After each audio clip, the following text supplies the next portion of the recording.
It's yours. Hi there, Congressman. This is Steve Greenshire with the New York Post. Can you hear me? Hi, how are you? Yep. Coming through loud and clear. Hi there. Through my reporting and various other reports, it's become clear that folks like Lou Elizondo are not being honest, and their main claims have been debunked as without merit.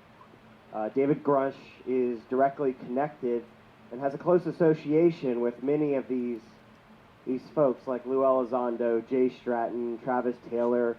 These are like ancient alien stars that have been, selling paranormal stories for a while. What have you done to make sure that you're not being duped or misled?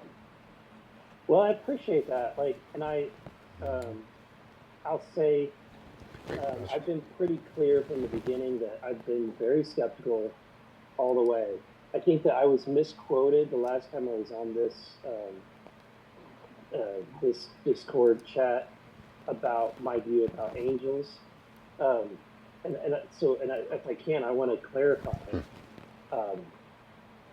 Whenever we're in discussing these objects, to me, I said very clearly, I think that the most obvious explanation, the Occam's razor to me, is that what we're seeing is experimental aircraft that are being done by more likely the United States military-industrial complex. And I can certainly conceive it, and that's why I asked this question in the hearing, and I continue to ask this question. I can conceive of a scenario where one military project is working on one particular type of experiment, and then it crashes, and they're working with one contractor, and then another agency of the military is working with a different contractor, and then you keep going, and now if something crashes, they're all kind of wondering what are these objects. And so what concerns me is that we might be in a scenario where we're paying our military contractors to reverse engineer each other's programs. And so that is probably a very likely scenario. But then I said the least likely scenario to me is that within the vast universe, that an alien species from another planet travels light years to get here, and then somehow doesn't have the technological capability to operate on this planet and crashes, and then continues to come here and crash multiple times. I just think that that's not the most likely explanation, to which David Grusch and others within the UAP community have responded to me about this and said that they're not traveling here, they're phasing into our existence.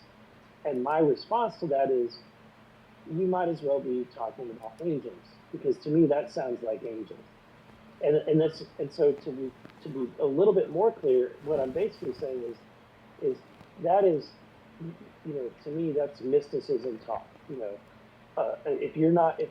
Without seeing it directly, I don't know what I can buy.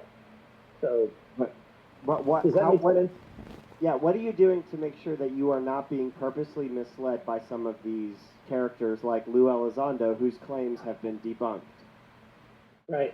I don't believe hardly anything you can tell me. This is why I was pretty blunt at the beginning of all of this. I'm from Missouri. You're going to have to show me. So I do think it is. What I can say is that it has been validated to me that there is over compartmentalization. It's been validated by the both offices of Inspector General that many of Grusch's claims, while they can't verify his claims about aliens, that many of his claims about the processes and the way in which information is not being conveyed to Congress has been validated, and that to me is enough to, as someone that is trying to do the due diligence of representing the taxpayers and taxpayer funds. I think I owe it to the American people to be responsible to follow through. Thank you very much, Congressman. Well, and Congressman, one thing I'm learning. Hey, and please, I was going to say please reach out to my office as well, because really enjoyed your article. I thought you're doing some good work there.